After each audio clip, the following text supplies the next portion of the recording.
We call ourselves Homo sapiens, right? Yeah. The wise humans. Yeah. But have you ever noticed how often our emotions just completely take over?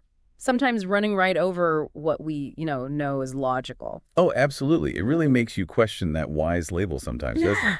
Our emotional lives seem like such a huge piece of the puzzle. Totally. And that's what we're diving into today, this whole fascinating interplay between, our heads and our hearts, the world of emotional intelligence. Exactly. We've looked at quite a bit of material brain science, social dynamics, all sorts of things. And the thread tying it all together is really the power and I guess the importance of understanding and, navigating our emotional world. So think of this deep dive as like a shortcut. We want to pull out the key insights, those aha moments that make you go, oh, okay, that makes sense, without getting totally swamped in the details. Yeah, the goal is to shed light on why emotional intelligence isn't just some nice extra skill. It's actually pretty fundamental. It shapes our lives in ways we might not even fully grasp. Okay, so let's get into it. Where do we start? There's this really basic idea, right, about having two minds.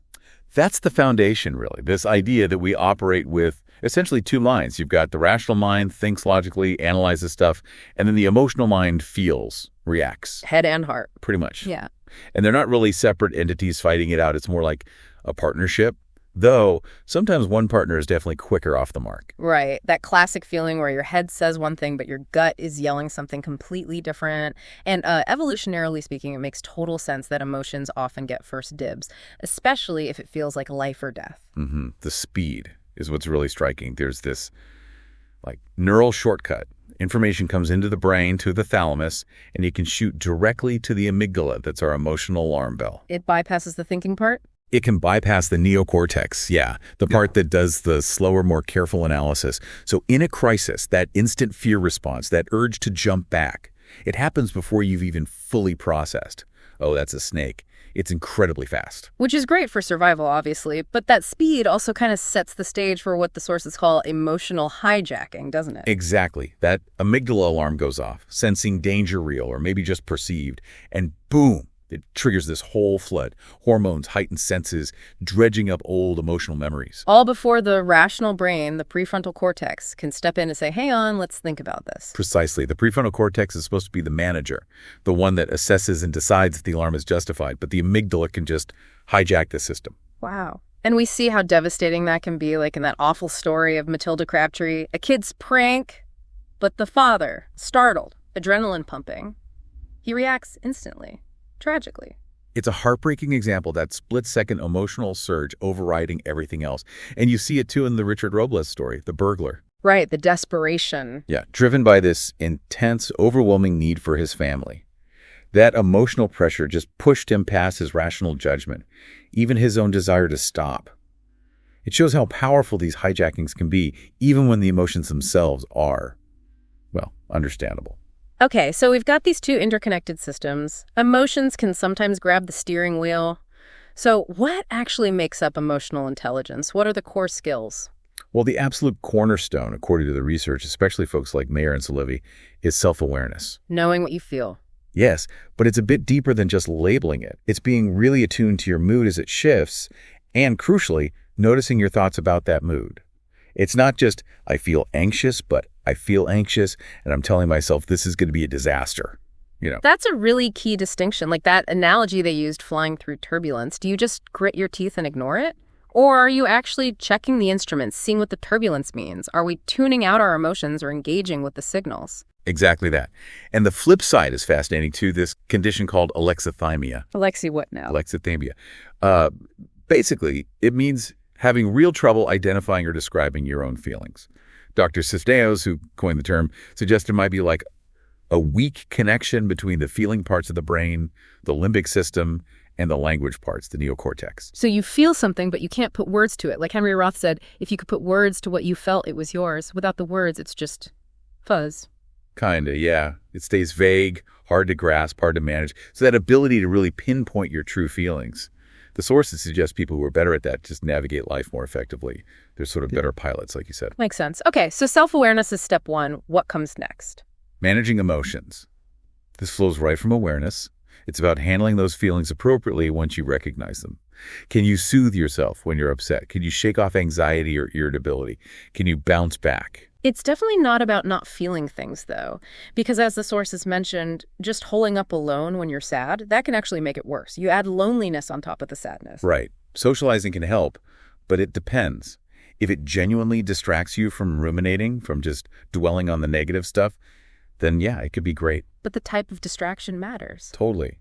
Just vegging out in front of the TV might not do much. Yeah.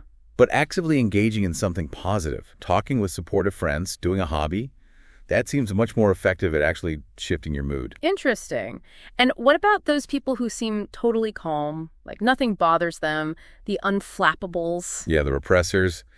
It's possible they seem calm, but physiologically, their bodies might still be showing signs of distress, like their internal alarm system is buzzing, even if they aren't consciously feeling anxious or upset. So awareness isn't just the conscious feeling. And feelings aren't just noise either. They actually help us make decisions. Hugely important, yes.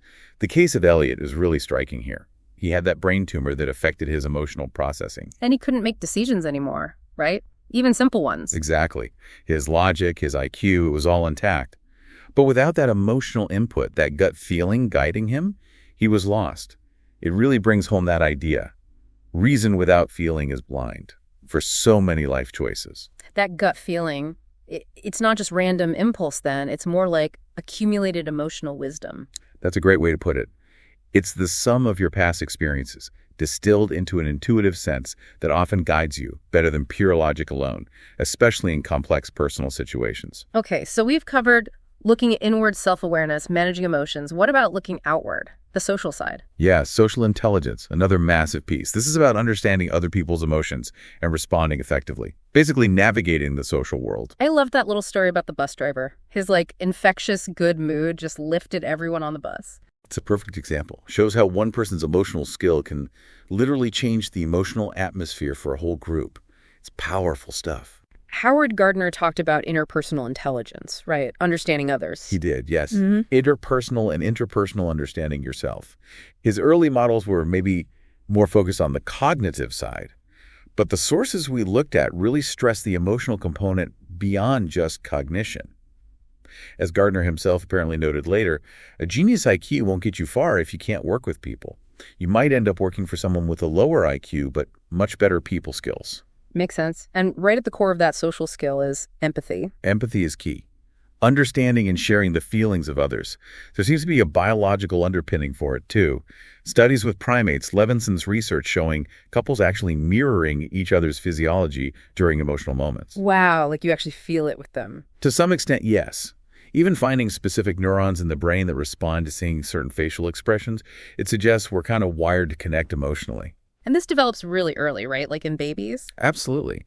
Raggiero and Zahn Waxler's work showed how parents influence this, especially how they handle discipline.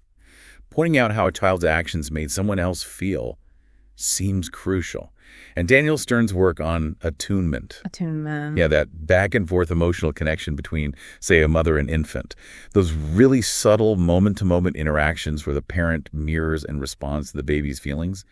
That builds the foundation for empathy. So if that attunement is missing, the consequences can be pretty severe. Studies on violent criminals often find histories of significant emotional neglect, and then there's that paradoxical thing with some abused kids. They become hypervigilant, constantly scanning for emotional threats. It's linked to things like borderline personality disorder later on. Early experiences really shape this. Empathy isn't just about individuals, though. It can be bigger. Definitely. The sources talk about levels of empathy.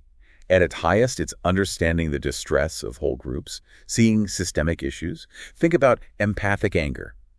Mill's idea, getting angry on behalf of someone being treated unjustly. That kind of empathy drives moral action, like stepping in to help a stranger. Whereas a lack of empathy, we see that in offenders, like child molesters. And therapy actually tries to build that perspective-taking skill. Yes, trying to cultivate that ability to see things from another's emotional point of view is often a therapeutic goal. It's the genuine article, though, not like, someone faking a lack of feeling just to intimidate someone. That's manipulation, not a lack of capacity. Got it. And that story about Jay comforting his little brother Len just shows how natural it can be, even in kids. It really does. Yeah. So handling others' emotions well, it takes both managing your own stuff and having that genuine empathy. They work together. Okay, so we're building this picture. Self-awareness, managing our own feelings, tuning into others via empathy. But what about those really big, difficult emotions? Anger, anxiety, sadness. How do we handle those better? Right, let's talk about those. Anger, for instance. Hmm. That common advice to just let it rip, vent it all out. Turns out that might not be so helpful. Really? I thought that was the whole point. Well, Tice's research suggested that venting often just fuels the fire, Mm-hmm. makes you angrier. The better approach seems to be, first, cool down. Find a way to get some distance, let the initial surge pass. Then address the problem, but assertively, not aggressively. Right. Like Trump advised, work with the energy, don't just explode. Okay, cool down first. Makes sense. What about anxiety and worry? That endless loop. Ah, yes, the worry loop. Romer and Borkovac studied this. A little worry can feel productive, like you're preparing for danger. But chronic worry, that's often just rumination, chewing on the same fears over and over without getting anywhere. So how do you break that cycle? Several strategies seem effective. Challenging the worried thoughts, like, okay, what's the actual evidence for this fear? Relaxation techniques help calm the physical side of anxiety. And just cultivating a bit of mindful skepticism. Recognizing worries are just thoughts, not necessarily reality. Borkovac found that practicing these really can make a difference over time, potentially even changing brain patterns. And sadness, we touched on not isolating yourself. Right. Isolation often deepens sadness. Socializing can help if it's a genuine distraction from the gloomy thoughts. Finding activities that actually lift your mood, engage you positively, that seems key.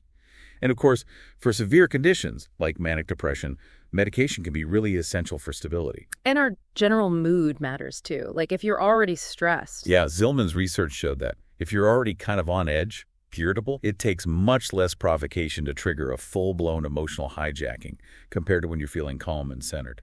Your baseline state makes a big difference. Okay, this is all fascinating for understanding ourselves and others. But how does emotional intelligence actually play out in life? What are the real-world results? The impact is huge. Remember the marshmallow test with the preschoolers? The ones who waited got 2 marshmallows later, yeah. Well, follow-up studies found those kids who could delay gratification. Years later, as teenagers, they were rated as more socially competent, better at handling stress. They even had significantly higher SAT scores. Wow, just from waiting for a marshmallow. It seems that early ability for self-control, for managing impulse, sets a foundation for a whole range of positive outcomes down the line.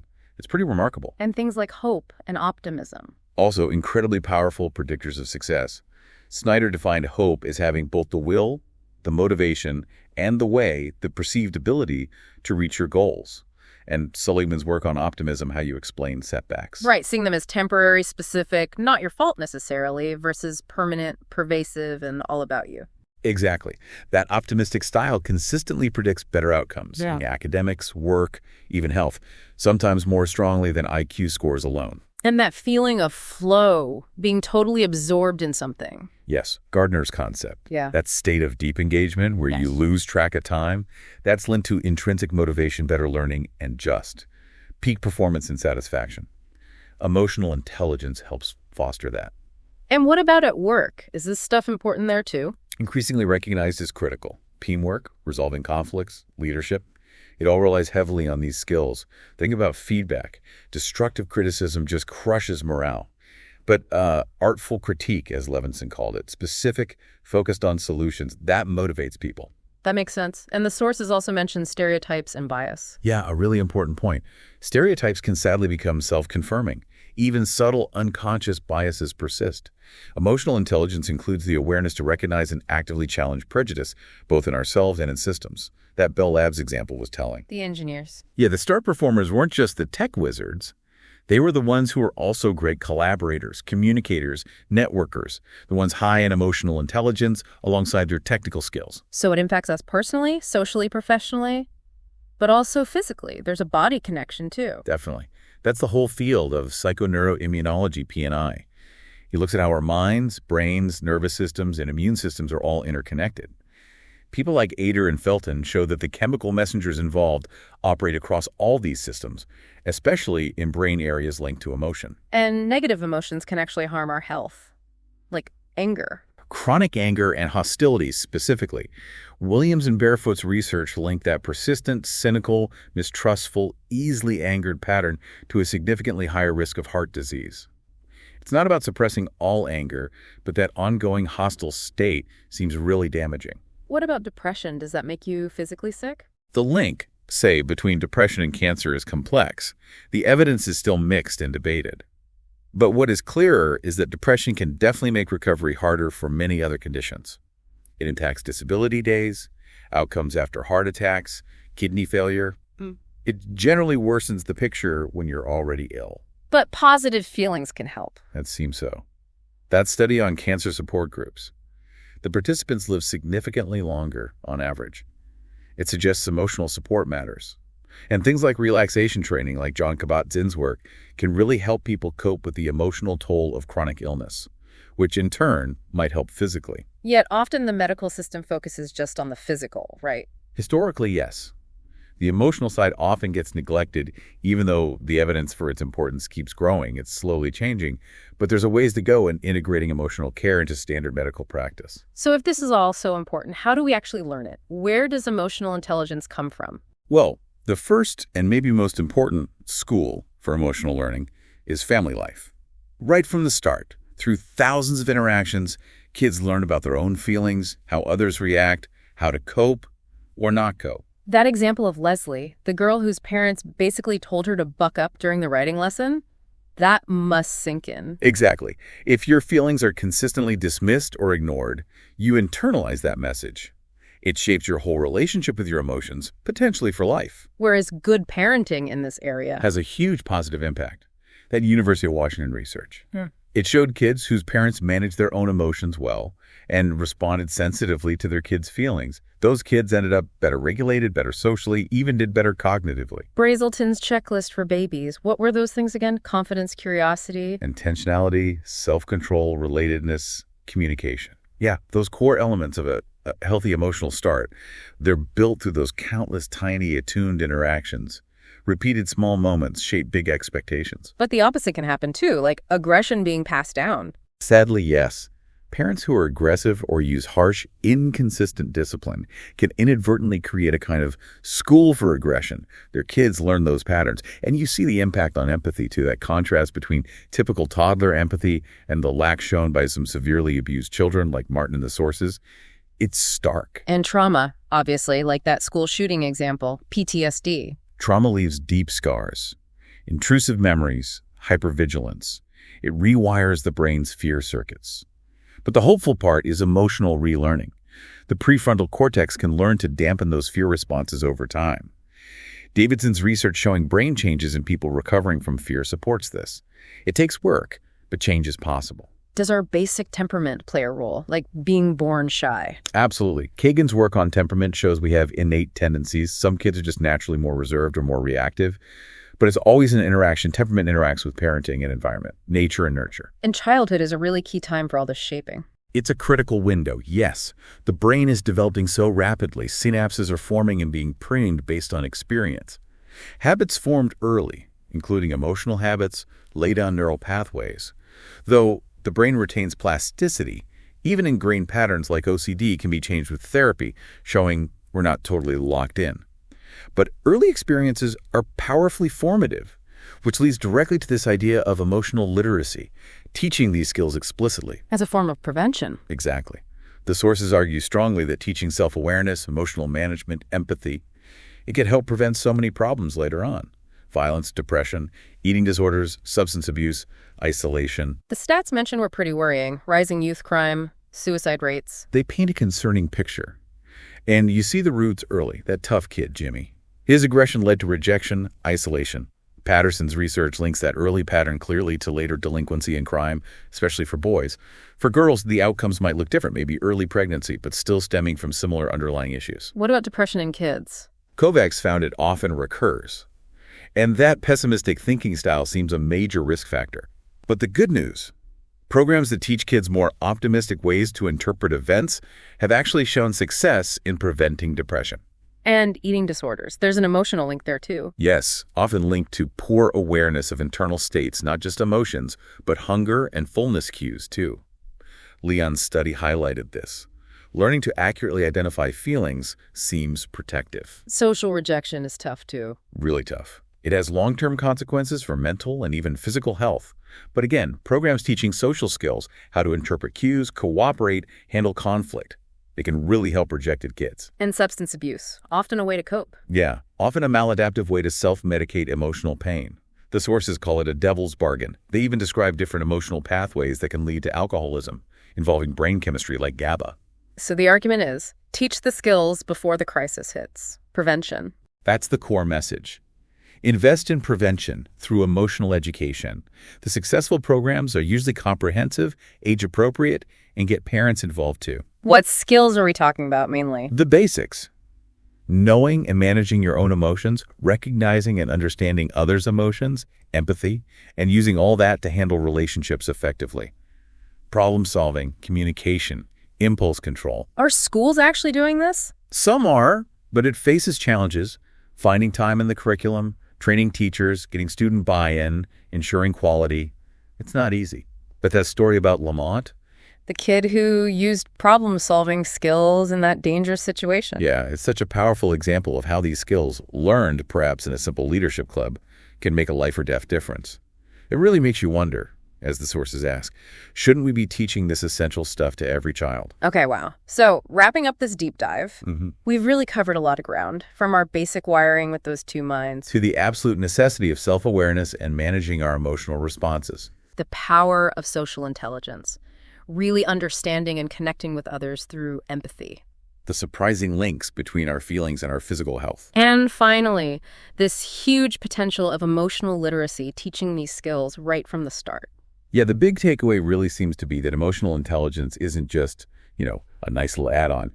It's fundamental. It weaves through literally everything. Our unhappiness, our relationships, work, health, even wider societal issues. It really does make you stop and think, doesn't it? How might things change just in your own life, or even more broadly, if we all got a bit better at understanding our own emotions and understanding the emotions driving other people? Maybe think about which parts of this really landed for you today. Was it the self-awareness piece, managing anger, the empathy part? What feels most relevant or maybe most challenging in your own experience? Yeah, definitely food for thought. And if you had any of those aha moments listening, or if this sparked more questions, we'd love to hear about them. This is such a rich topic, always more to explore. Oh, absolutely. Thanks so much for joining us on this exploration into the really fascinating world of emotional intelligence.